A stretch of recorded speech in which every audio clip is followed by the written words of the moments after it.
LASACO Assurance PLC has held its 40th annual general meeting in Lagos. The company presented its annual reports to shareholders and stakeholders on Tuesday, September 15, 2020, at the Oriental Hotel, Lagos, in strict compliance with COVID-19 protocol.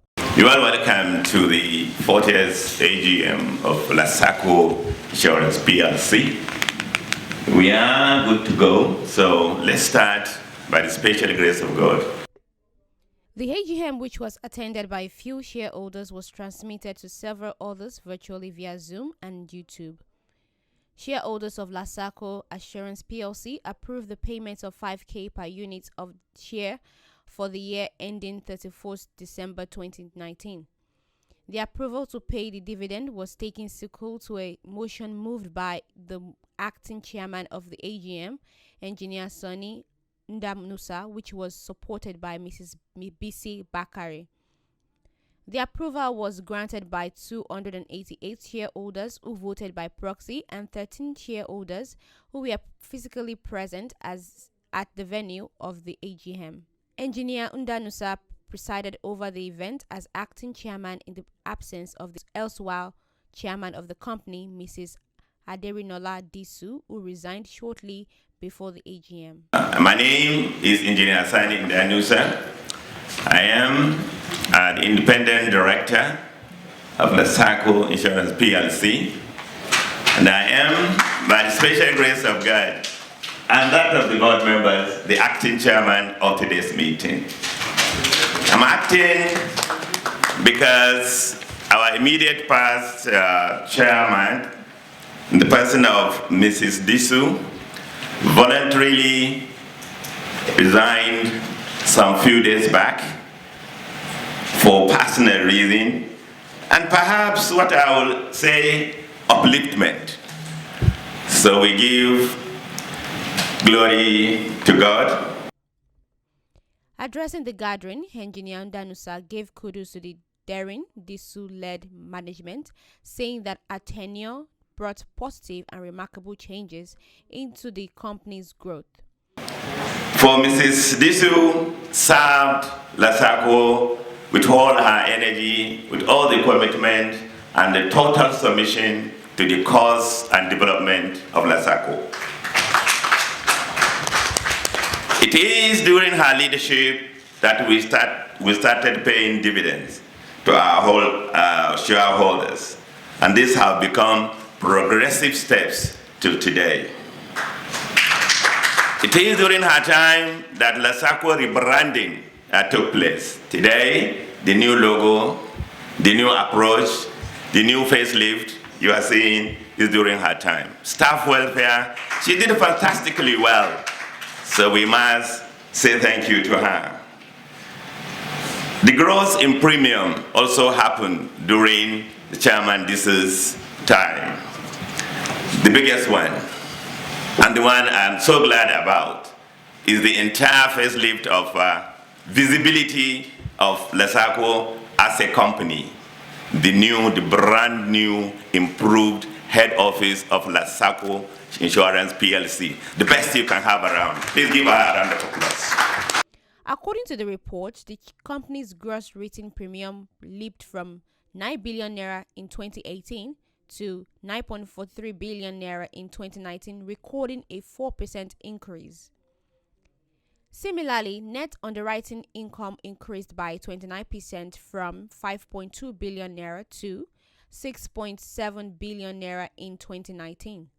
However, the shareholders' fund recorded a downward trend as a result of the disruption experienced at the beginning of the year, with insignificant effect on the growth for 2019. The company's management assured that the interest of the stakeholders, paying dividends, seeking new opportunities, as well as visibility in the market in spite of competition, would continue to be a top priority, irrespective of what happens. Yeah, I mean, this was accounted for by a situation. We lost one of our major clients, which I think slipped away a little bit. But I can assure you we will gain back that client, and I can assure you that we will bounce back in that direction. But I can assure you, even in our growth in premium and staff welfare, our visibility within the market, our positioning within the sector, I think we're doing quite well. We have been paying dividends. Don't ask me how much, but we have been consistent for the past 3 years or so paying, and I want to assure you that we will continue and we will be increasing the dividends by the grace of God.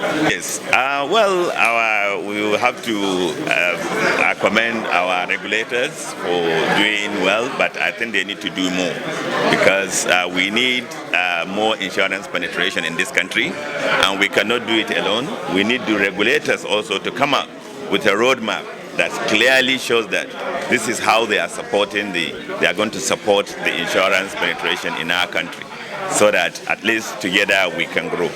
I want to assure you that we are up and doing, and we are mindful of the situation that we are in, of the COVID-19 pandemic and the economic situation that it has come with. I can assure you within LASACO that we have a team now, economic team, that is going to look at where, how, and how far we can move post-COVID. That committee is working, and I can assure you a lot have been coming up. The most important thing there is that we must think out of box. This, of course, COVID is it's a challenge, and I see it as a force majeure, I must say, but we will translate and get the best out of it so that we can take the positive side, because it comes with positive, and the positive we can only attain it by putting our thinking caps. So that is what we are doing. Okay, well, the COVID-19 pandemic is a worldwide thing which has affected the way we live and the way we do business. But for us at LASACO, because LASACO happens to be a company that value technology, and because we have very good technology in place, it didn't really affect us as such. Even during the complete lockdown period in the months of April and May, LASACO was still operating, and it will surprise you that even at that period, instead of the business going down, LASACO's business actually went up. So we have in place an IT platform that allows us to work from home, and we are working without anything affecting our operations. Well, we have a very proactive board of directors at LASACO. Their primary concern is the stakeholders, and what they are interested in is continuous payment of dividend to the shareholders, top on the priority.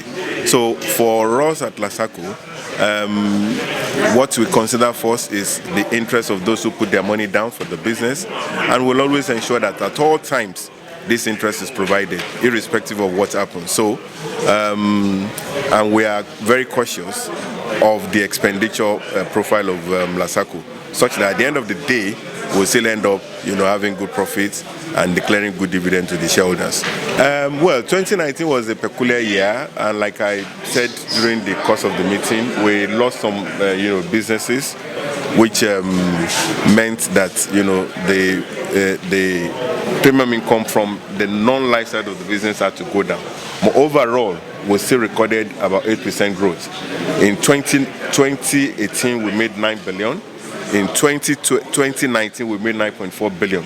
So despite the fact that, yes, some accounts were lost, we still ended the year with, a positive performance, at least about 400 million naira more than what we did in 2018.